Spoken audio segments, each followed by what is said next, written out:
Ricky here with Breaking Your Barriers, coming to you with our segment, Hanging Out with Local Heroes. And today's hero is a speaking buddy of mine. So this dude knows how to get his point across. And more importantly than that, he's a friend of mine who's gone through a lot of crap in his life. And the reason I share that is because today my friend is going to share what it's like to go through life altering adversity, and more importantly, how to overcome the crazy adversity he goes through in his life every single day of his life. So today, our hero is going to be sharing with you what you need to do to get past your own barriers, your own challenges, your own adversity. With that said, I'm not going to wait. I'm not going to make you guys wait any longer. You guys get an opportunity to meet my friend, my fellow colleague in the speaking realm, and just my buddy, my man, Steve Itskowitz. I'm a connector of people. I am a dynamic public communicator. I can communicate interpersonally. I communicate by way of making presentations. I'm a podcaster. I am a connector of good people professionally, personally, socially, volunteering wise. Essentially, I am a content creator, and I just love networking and have the opportunity to meet new people and to exchange ideas and services and phone numbers and email addresses and social media and things of that nature. It's always very energizing to be in a room filled with like-minded people who want to grow and who want to expand your mind, even if you're not physically capable of that, but I digress. All joking aside, that's essentially what I do. That is essentially who I am. I'm a people person, high energy. I very idea oriented. I thrive on enthusiasm and positive energy. And it is a pleasure to be in your midst today in terms of hanging out with local heroes. I'm very honored and thank you for having me. It's my pleasure, brother. Hey, everything you said has progressed as you've gone through the challenges in your life. And the reason why I'm happy you shared that first is because I want people to know who you are now. And you are this person who has achieved so many accolades in his life. Now, I'd like for our listeners to hear. I would say, let me couch that answer by mentioning that when I was born on February 29th, 1972, which means I would have a birthday as often as a Summer Olympics or a presidential election. There's a little adversity in that. The other three, it's not your real birthday, Ed Squids. You don't get anything from me this year. All right. Well, we'll see how much I collect when the day comes. But on that day, I was born as Stephen Michael Itskowitz, as a name given to me by my parents. And they probably should have named me Steve Adversity Itskowitz instead of Steve Michael Itskowitz, because I have faced adversity from the very beginning of my life. I was born with crooked legs, and those legs had to be broken and put into a cast for the first several weeks of my life. In kindergarten, I was held back because I had double vision. It wasn't because I didn't understand the concept of building blocks or didn't know what 5 plus 5 equals. It's because I had double vision, therefore was not ready to read at a first grade level. Even my first flight, when I moved from New York to California, I found out really early in life how bad airplane food is, because I ended up losing my dinner, so to speak, and I won't go into the details about that. In fifth grade, I was on Ritalin and called, which is methylphenidate, and my peers referred to me as if you'll pardon the term, as a retard, which really doesn't have anything to do with attention deficit hyperactivity disorder. By all accounts, I was brilliant. I just had a hard time concentrating, disciplining, and harnessing enough to focus and concentrate on what was in front of me. But I would say, given all that, probably the biggest adversity that I have ever faced is the adversity of being diagnosed with a uncurable disease, at least at this point. It was in March of 2017 that I went to my gastroenterologist's office after a series of problems that led to my diagnosis with Crohn's disease. He looked me in my eye and said, "I got good news." And he said, "What?" Or, "I'm sorry, I've got good news." And I said, "What's that?" "You have Crohn's disease." "That's good news?" He said, "Yes, it means you don't have colorectal cancer." Well, thank God for that. Because guess if you put it in those terms, then it seems like good news. But at the time, my first thought was, well, my initial thought was, now you're a statistic for the Centers for Disease Control and Prevention. I guess the prevention part didn't work so well. The second thought was, why? What do I do from here? How am I going to get through this? And initially, the bathrobe days, as you've heard me talk about, Ricky, is me. At the time, I was an independent contractor as an Uber and personal transportation provider. I quit my job in corporate America because I firmly believe that you're really hired to be fired. And I was fired from a number of jobs, more than I care to talk about. So it got into my head that you're really hired to be fired. And I decided, okay, I'm going to be an independent contractor, because to get fired as an independent contractor, you really have to screw up. I mean, royally, to the point where you probably should have your contract revoked. So I did that, and that's when I started to get sick. And after the diagnosis, I didn't know what I was going to do. So for the next 2 weeks in my house in Cyprus, in March of 2017, I was sitting around in my bathrobe like a welfare recipient who's also at the same time a soap opera junkie. And I was just talking to as many people as I could about what was going on, just because I felt like I needed to tell as many people as possible. And then in April, I decided I needed to get back to work, but I was afraid of how often I would have to go to the bathroom, because one of the major symptoms early on for me was going to the bathroom an inordinate number of times per day. On average, 15 to 20 times per day, having the need to use the restroom. So as I'm out and about, driving and trying to do my job and trying to normalize things, how was I going to be able to stay out of the bathroom as much as possible? What adjustment was I going to make in order to be able to go out and do my job, but not be disrupted so much by the desire to go to the bathroom? And my father had recommended that I wear an adult diaper. Now, like most men, I'm like, real men don't wear diapers. I'm too old for that stuff. And then when he mentioned that astronauts, NFL football players, and race car drivers wear diapers while they are playing or while they're in outer space, why can't you? And I thought, that's true. So I decided to wear an adult diaper, or what I like to call an incontinence pad, because I hate using that term diaper. It just doesn't sound right. So I call it an incontinence pad at the time. I don't need to wear that anymore because of how far along I've come in my coping of the disease and my management of the disease. So I put that diaper on, and I started doing my job several hours a day and being very, very productive.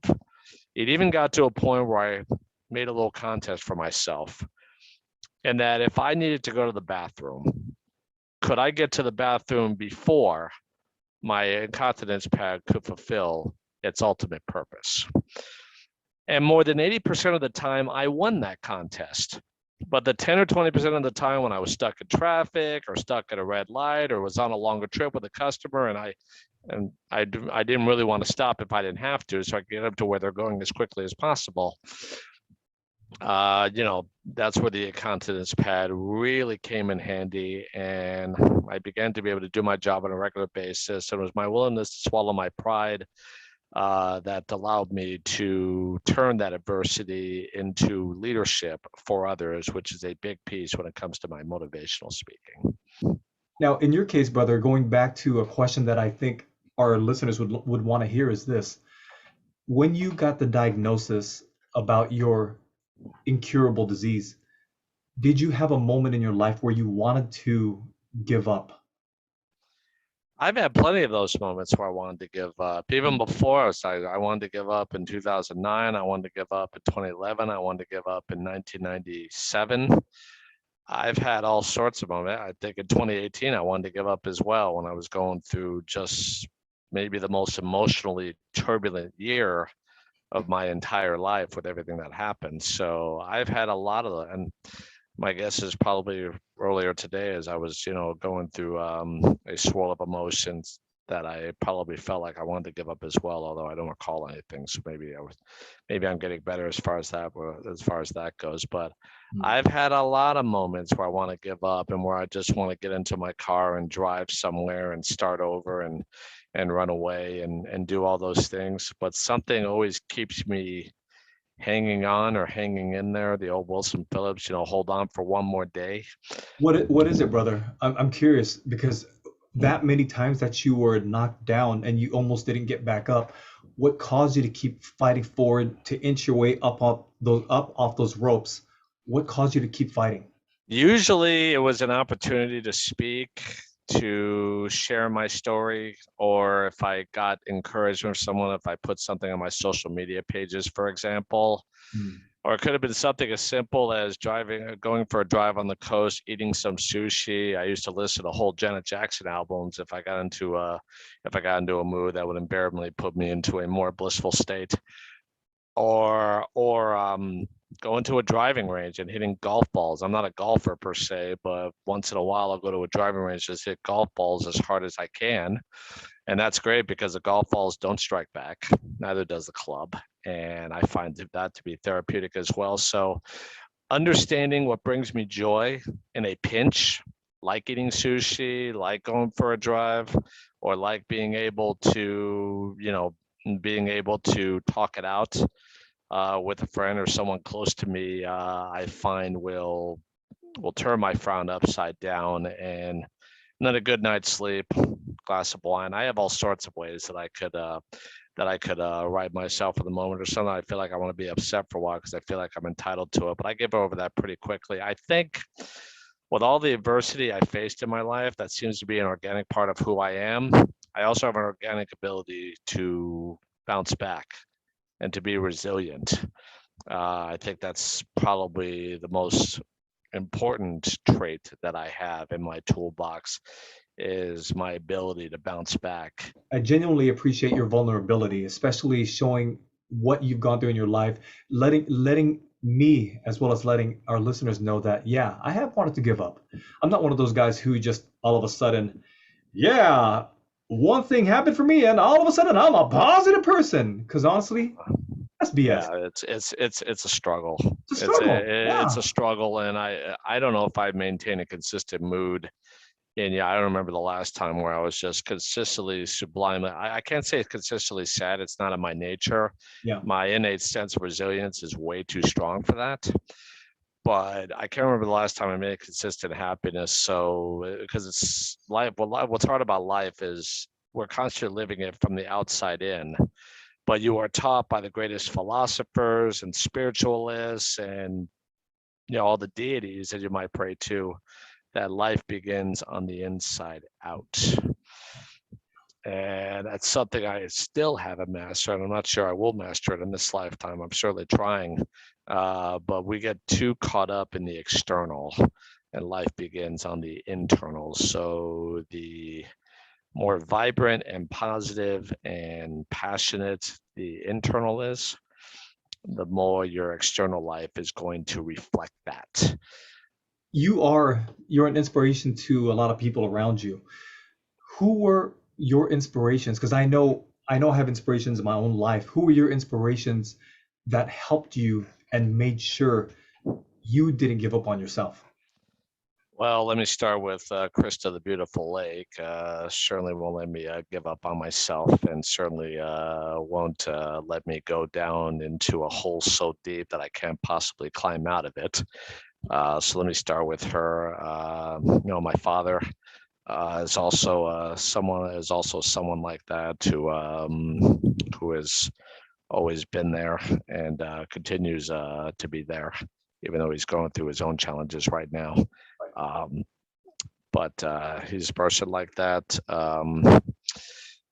My speech teacher, Rick Laura, who got me started in speech back in my high school days, just says, keep on speaking because that's all the therapy that you need is to speak and to articulate your story, but hopefully use it to impart wisdom and value onto your audience. And that's the key with that. Um, who else is who else is out there? You are certainly a great friend.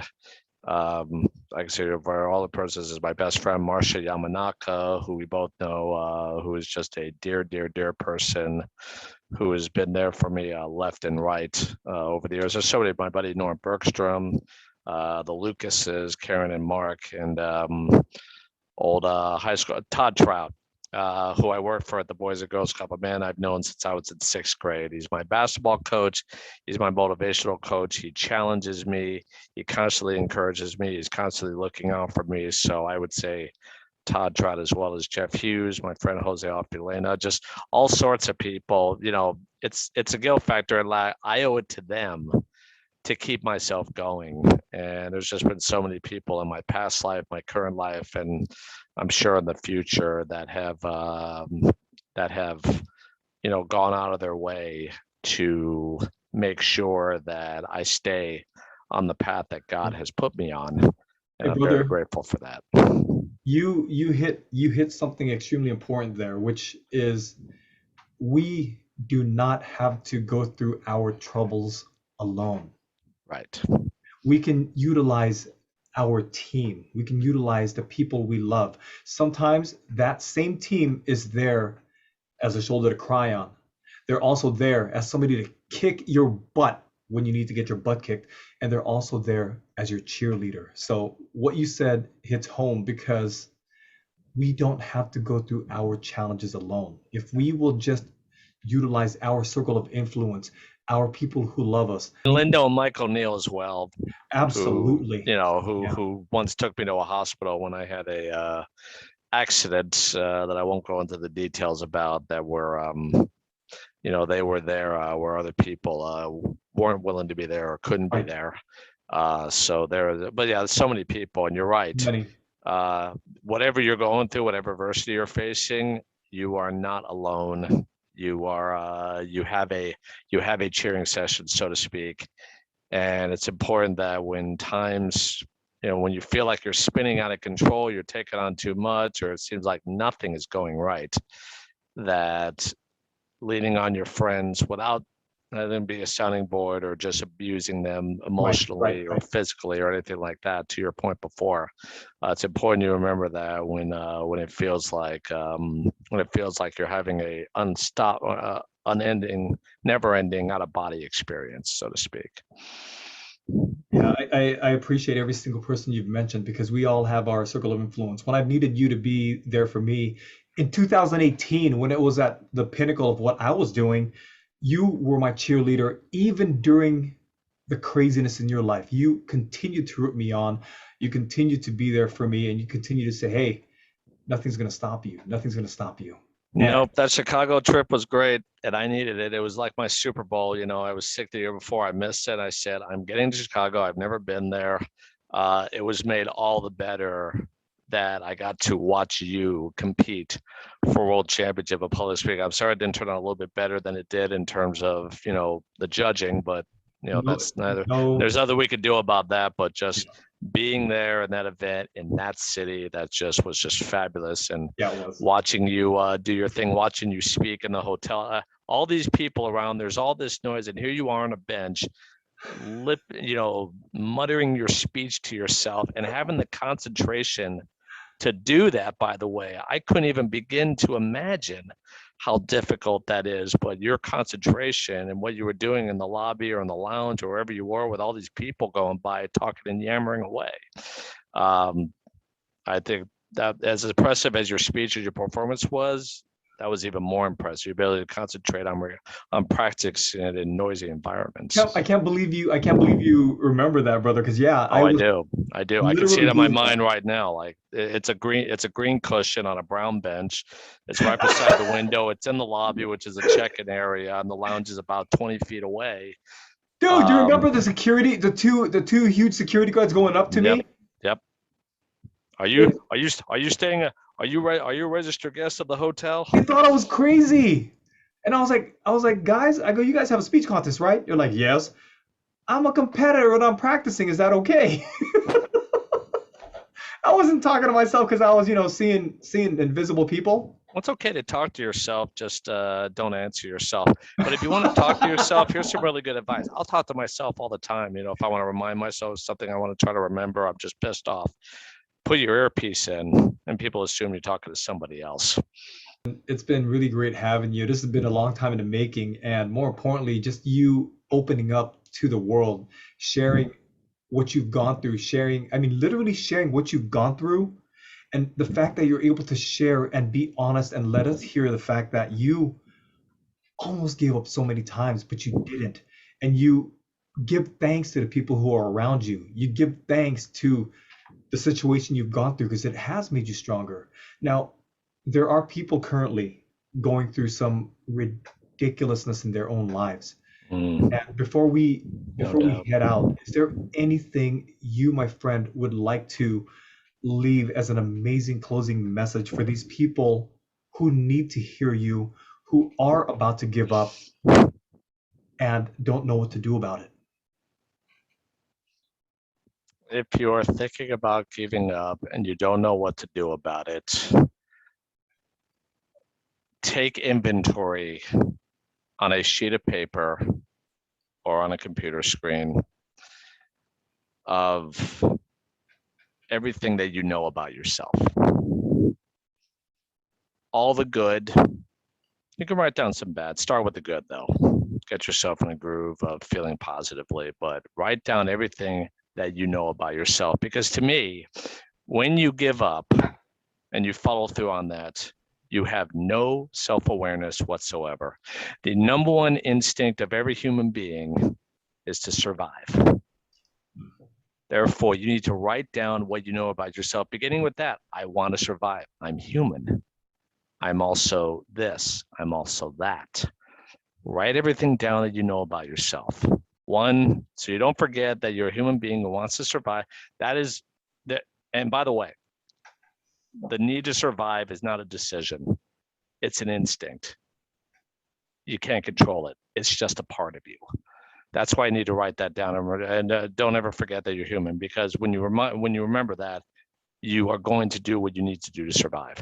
And then you're going to write down everything else, and you're going to be amazed at how much you know about yourself. Self-awareness is going to allow you to embrace yourself a little bit more, because I find that most people give up and follow through on that, just don't have self-awareness whatsoever, or may not be human, but you are human. You want to survive, but you need to know yourself. And the more you know about yourself, the more you can embrace yourself. You need your team. You need your cheerleaders. You That's need right. the people to kick your Write butt. that down too. Write down that what you down. know about yourself. Write down who is in your corner. On my phone, Yep. I've got like 15, like, if you ever need to talk, call me, text me, or whatever the case. Write that down in your phone. Put those contacts or write it in your notepad. These are the people that said, if you ever need to talk, write that down, then go through and try not to use the same person every single time. Try to have as many people as possible. I have 15 or 20 in my list. And then write down the things that make you feel happy in the moment. At what we call instant gratification. I love sushi. I love a good drive. I love speaking, things that you could do in that moment that are going to bring a little smile to your face, even if it hurts. So write all that, what you know about yourself, who you can talk to has said, you can talk to me if you need to, and the things that bring you happiness in that moment quickly. And that will help you in more ways than you can imagine. But I can't prove it to you. You have to prove it to yourself. That's why you have to go through that process, but you'll enjoy it. I promise you. That's right. And the most important thing that Steve and I are wanting to share with you is this. You have to make that choice, because quitting is just as powerful a choice as getting there and saying, you know what, I'm going to go for a long drive. I'm going to hit the golf balls. I'm going to grab myself some sushi. Each one of those are choices. You know what? I can get through this. Now, when you do get through it, and after having had your friend listen to your situation, it's your turn to be that hero. It's your turn to listen. It's your turn to give them back and say, you know what? I'm that shoulder to cry on. I'm going to kick your butt so that you get yourself on track, and I am going to be your cheerleader this time. Mm-hmm. Exactly. And with that, it has to be reciprocal. Reciprocal, that's right. And man, hey, Steve, with that said, I just want to say I appreciate you, brother, for being here, sharing your story, giving a taste of your wisdom, and continuously inspiring people. Yeah, this has been good and therapeutic actually. Maybe you should be a counselor if you have the time for that, which you probably don't. Good luck with your production and thank you for having me. It's been an honor being on hanging out with local heroes. No, You are certainly one of my heroes. And that shouldn't just be local. The whole world should know about your heroics and your heroism.